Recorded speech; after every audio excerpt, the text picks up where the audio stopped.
I could have easily ignored this topic and not given any more oxygen to the fire, but I've noticed that over the last few weeks, what started as a small brush fire has turned into something bigger, and unfortunately, it has spilled over here onto the channel.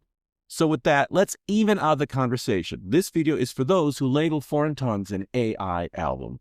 The criticism I seem to be coming across is that the album sounds too perfect. And to that, I asked, perfect to what? Everything that I'm hearing on Foreign Tongues and everyone that I know is a mega fan of the band also agrees that there's nothing on Foreign Tongues that is uncharacteristic of the Rolling Stones in terms of performance. Everything on this album completely tracks with how they've been performing in the last few years on tour and even on record in the last few years. On top of that, there are human imperfections throughout the album. Mick's voice naturally wavers in many places on this album, like Jealous Lover, for example.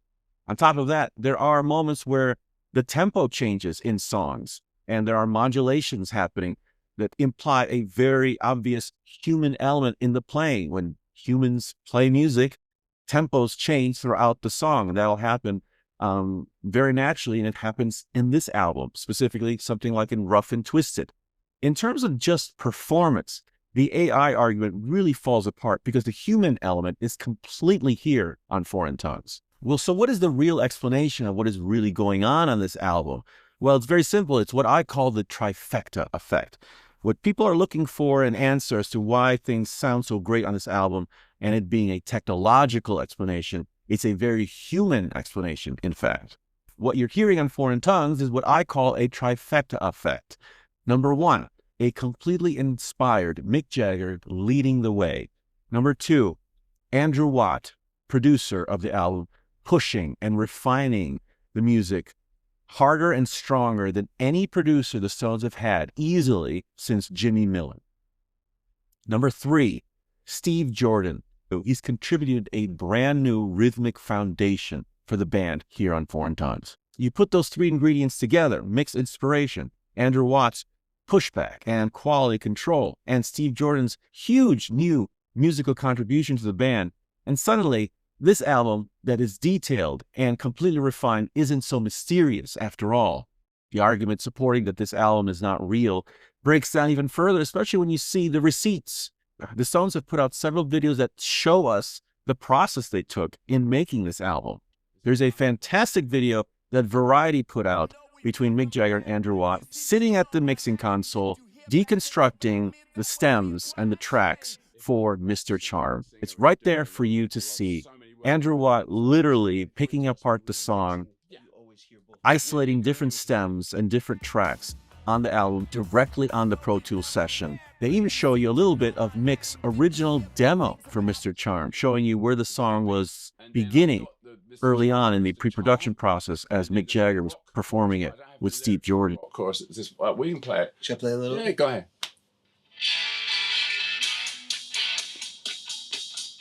So it's Four on the Floor from the start. It's supposed to be a dance song from the beginning.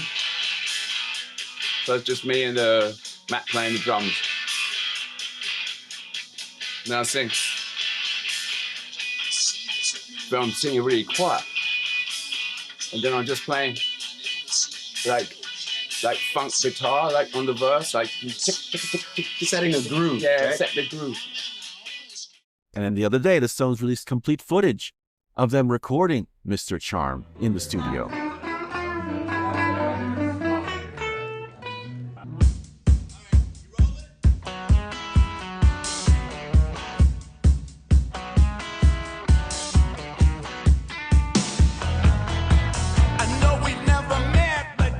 But one thing comes to mind when I watch this video footage of the Stones recording Mr. Charm.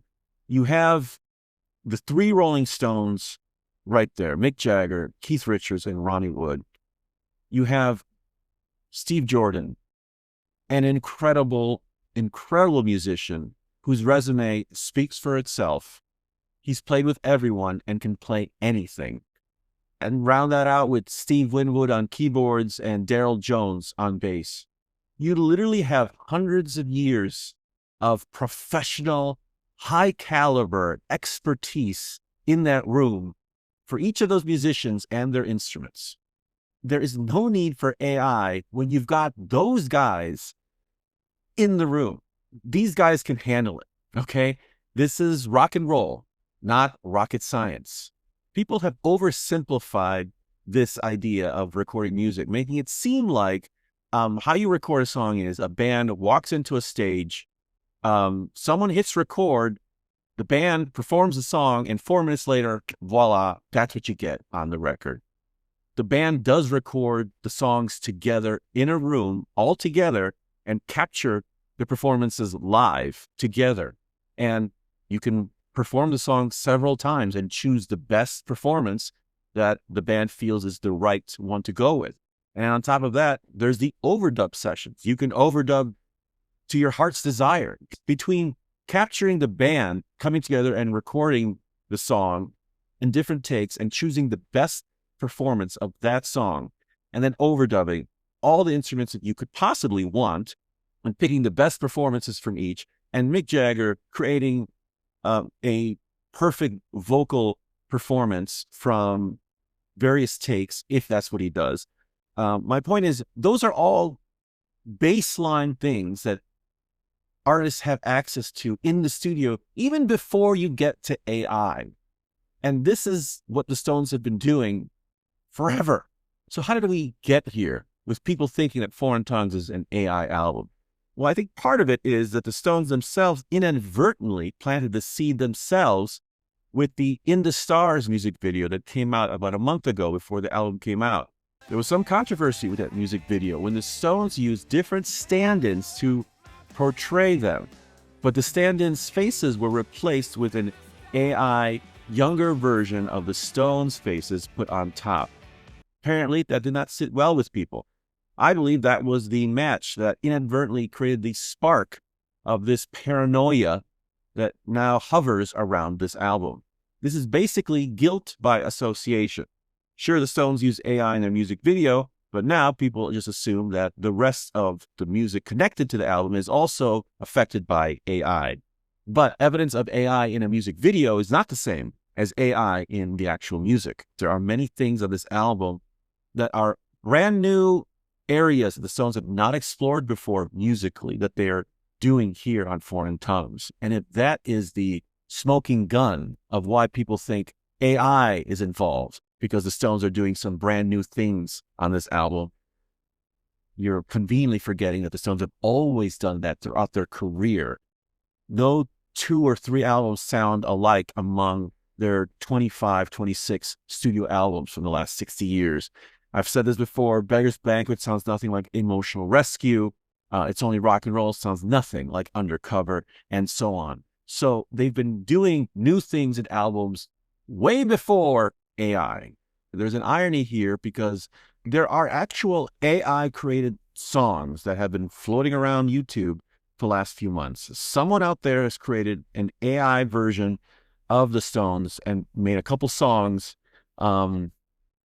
that sound like them, which I personally believe, and I've heard them, they are some of the most cliche, paint by the numbers, caricatures, not to mention pedestrian songwriting you can have on something to sound like classic Rolling Stones. But apparently, going by the reactions on those AI-created songs, people dig them. People like them because those songs remind them of the old Stones. It's very nostalgic sounding. It relies on cliche and very familiar riffs and playing. It all harkens back to kind of like the old Stones. So with that being said, if you find that Foreign Tongues is too AI for you because it's too fresh and modern and pop, maybe the answer for you is to listen to those actual AI created songs that are more nostalgic. Maybe those would be more up your alley. AI is for those who don't want to do the hard work. And you're trying to tell me that this guy is the guy who doesn't want to do hard work?